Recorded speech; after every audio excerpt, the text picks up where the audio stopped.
The White House looked like a palace, but for many who lived there, it felt more like a trap. Behind the chandeliers were poisoned water, rats, public invasions, hidden illness, grief, and fear. One First Lady tried to speak to the dead, another suffered seizures at state dinners, and one presidential family was terrified to touch the light switches. The deeper you dig into the White House, the darker it gets. The White House was serving poison in a glass. The first danger in the White House came straight from the water.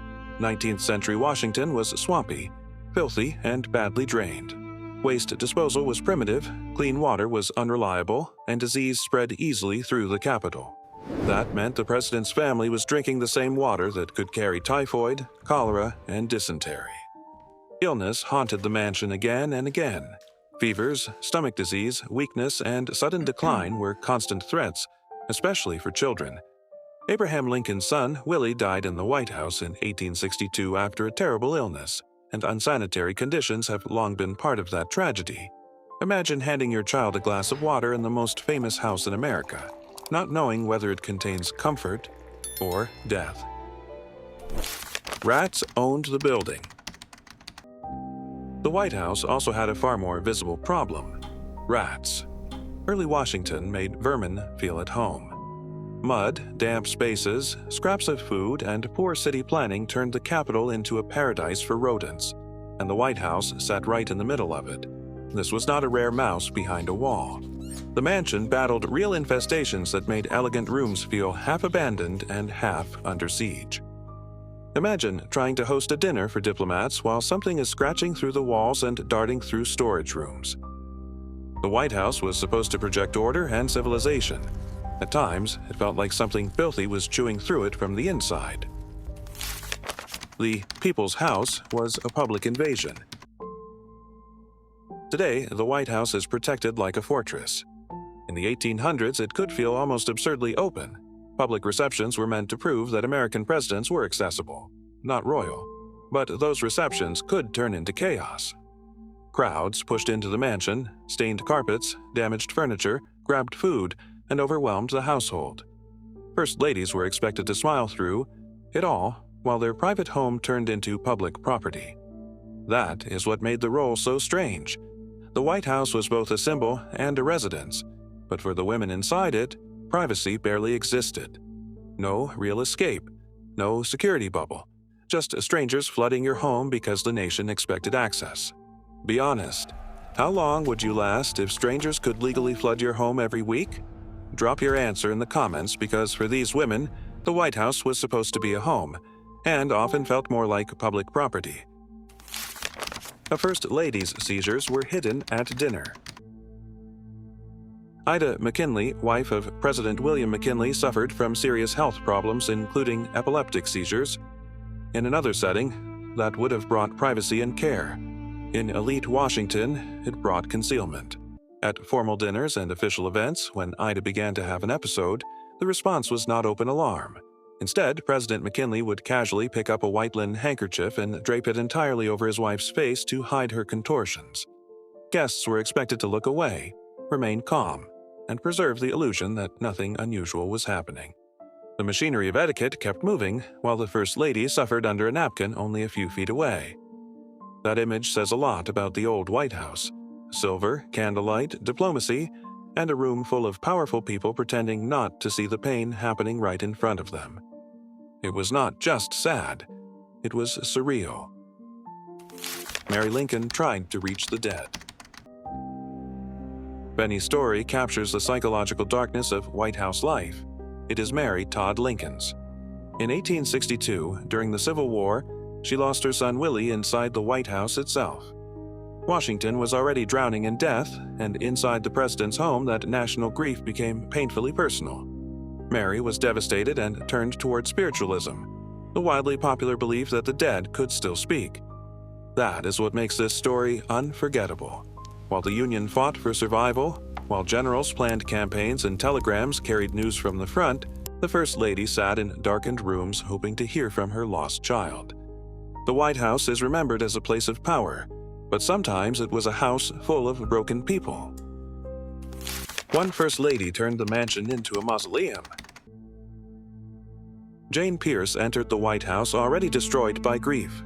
Just before Franklin Pierce became president, their 11-year-old son Benny was killed in a horrific train accident that both parents witnessed. So Jane did not arrive as a bright hostess ready for receptions and state dinners. She arrived as a grieving mother carrying silence into every room. Accounts from her time in the White House describe deep mourning, withdrawal, and a First Lady who wanted almost nothing to do with the role. Outside the mansion, there was pageantry and politics. Inside, there was a mother living with unbearable loss. For Jane Pierce, the White House was not a palace. It was a mausoleum with expensive furniture.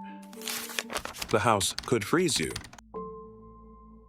The White House was not only sickly, it was cold. 19th century heating was primitive. Fireplaces were limited, and the mansion was large, drafty, and difficult to warm.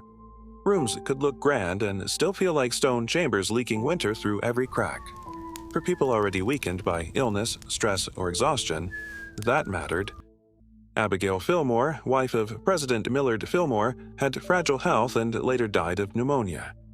Historians can debate how much blame belongs to the mansion itself, but life in and around the White House was physically punishing in ways modern people rarely imagine. Behind the portraits and polished speeches was a simpler truth. Sometimes the White House was just an expensive way to freeze. The doctors finished what the assassins started. Then came one of the most horrifying episodes in White House history. In 1881, President James A. Garfield was shot by Charles Guiteau. But what followed may have been even worse. Garfield's doctors repeatedly probed his wound with unsterilized fingers and instruments, trying to find the bullet while infection spread deeper inside him. Alexander Graham Bell even rushed in with a newly invented metal detector. The whole thing turned into a grotesque farce.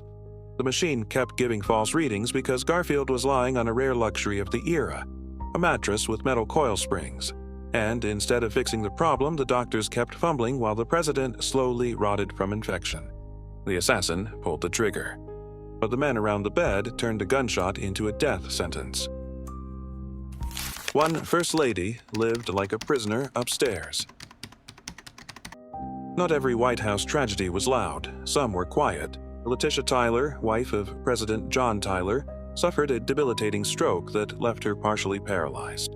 During her time as First Lady, she was largely confined to the upper floor of the White House, separated from the public role she was supposed to fulfill. Downstairs, there were dinners, visitors, and politics. Upstairs, there was isolation. The White House demanded ceremony and performance, but if someone was too ill to perform, the House did not adapt. It simply hid them from view. Letitia Tyler eventually died in the mansion, becoming the first First Lady to die there. For her, the president's house was not a symbol of honor. It was the last place she was trapped. The first family was afraid of light switches. After all the disease, rats, grief, and medical horror, the strangest White House story may be the simplest one: electricity. When electric lighting arrived in the late 19th century, it represented the future. But for President Benjamin Harrison and First Lady Carolyn Harrison, it also meant invisible power running through the walls. According to long retold accounts, they were so afraid of being shocked that they hesitated to touch the switches themselves. Servants often had to handle the lights, and sometimes a family simply left them burning. It sounds funny at first. Then you remember what this house had already been. When you realize how many invisible things had already killed people in that building, poisoned water, hidden infection, sickness in the walls, their fear suddenly makes perfect sense. Electricity was just the newest invisible monster hiding inside the White House.